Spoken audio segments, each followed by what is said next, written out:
you so much for your time and hospitality.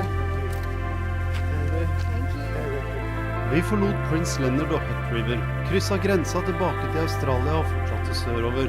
Første camp var i Geraldton, hvor vi møtte en avslappende fridag. Ben og Dida prøvde fiskelykken. Look, mommy, I've got gum on my That's a big one, brother. Yeah. Oh, look at the size of that thing. Hang on. Oh, it's through his eye. Oh, we blinded him. I think he's got worse things coming, man. That made me very happy. Another 50 of those and we'll have dinner tonight. Selv om det var lite å utsette på innsatsen, ble middagen vår likevel bestående av rett i koppen og nudler. Men det var ingen sure mine for det, og fiskerne fikk seg en fortelt hvil.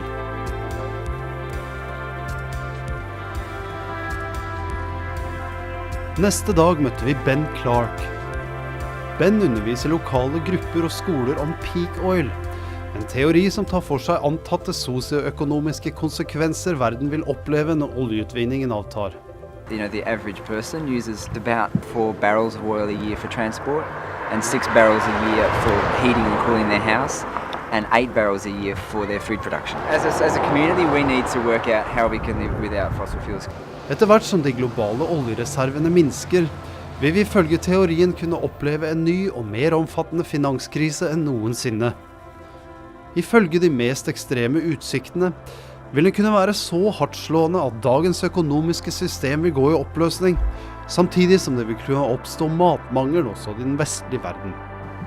Ben jobber til daglig med sosiale og økologiske samfunnstiltak som kan hjelpe å minske effekten av peak oil. 2 community things that just excite me so much. Have you heard of Transition Towns? It's a community-driven project that needs to be started and handed over in such a way that people have ownership, and there's lots of people that want to experiment with building. How can we build sustainably? How can we transport ourselves sustainably? How can we grow our food sustainably? And so all of these things are things that we're going to set in place and explore together as a community. It's really exciting. Sammen med Laura Fuster jobber han lenge med å opprette en økolandsby i Geraldton. Det sier den lokale oppslutningen var god, men ettersom den globale finanskrisa nærmet seg bristepunktet, begynte investorer å trekke seg. Bankene fikk kalde føtter, og dette gjorde til slutt at de måtte kaste inn håndkle for prosjektet. And it's a pretty radical project in terms of, I mean, you guys have seen a bit of Australia now, but I don't know of any other regional centre who's thought about doing a high density, innovative, technological kind of eco-village in the middle of town. Like, it just is fairly out there, like, for a regional centre. So it's a very different concept. It's a good project. We like it. Thanks, not so much. Familiene til Ben og Laura hadde sammen med et knippe andre involverte investert i en eiendom et steinkast fra Geraldton sentrum. En liten dal som etter planen skulle huse mellom 80 og 100 økovennlige boliger. Foreløpig ligger dalen urørt, og tanken i øyeblikket er å selge. And looking over it now, how does it make you feel knowing that, you know, we could have had all this out there, but it's not? I don't feel too emotional about it. I guess that the vision's still there for something, but it's just a matter of when and where, and yeah, not this site, but perhaps somewhere else. So there's definitely some form of interest in Geraldton, we know that much. It's going to happen. It can't fail to happen. It's where society's moving towards. We just didn't actually crack the nut, but it'll happen. I'm looking prophetic and visionary. Can you hold it? I want that prophetic and visionary.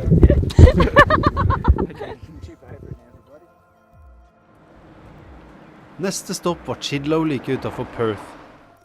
I økolandsbyen Somerville ventet man på å kunne starte den offisielle byggeprosessen etter 8 års arbeid med planlegging og finansiering.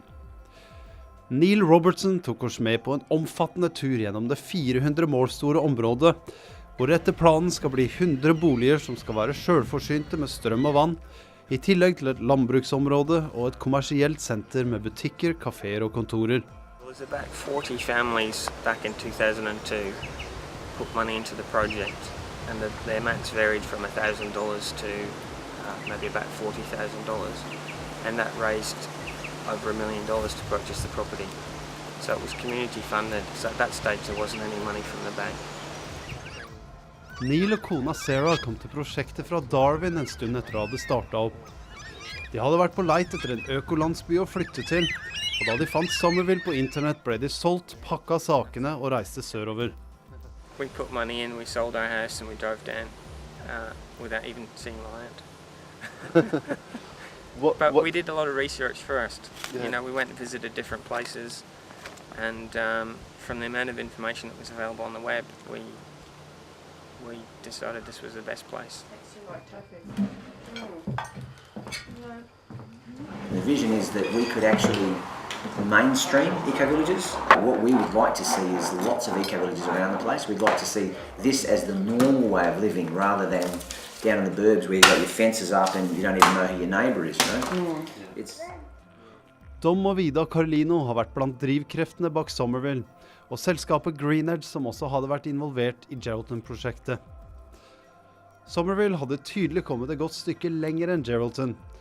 Byggeplanene deres ble godkjent i 2008, men også her sleit de med en nervøs og nølende bank. Noe som i verste fall kan bety kroken på døra også for dette prosjektet. We signed an agreement with the bank in October 2007, and we had an agreement that this, you know, okay, they're going to provide us so much funding up until we had approvals.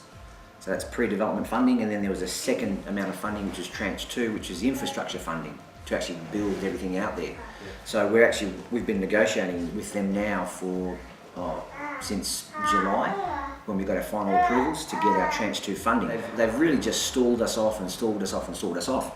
And the thing that's probably most alarming about that is that we've had sufficient funds in our account to cover their interest repayments. So we've been paying them 40 grand a month interest over those 6 months since July. So they've picked up a cool $250,000 in interest payments, whilst they've just sort of been going, oh, we need this information, we need that information, can you do this, can you do that?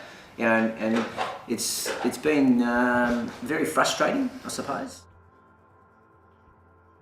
I guess it's all about persistence. Yeah, I think, you know, anyone who wants to do a project like this needs a fair amount of stamina to get the thing through. Yeah.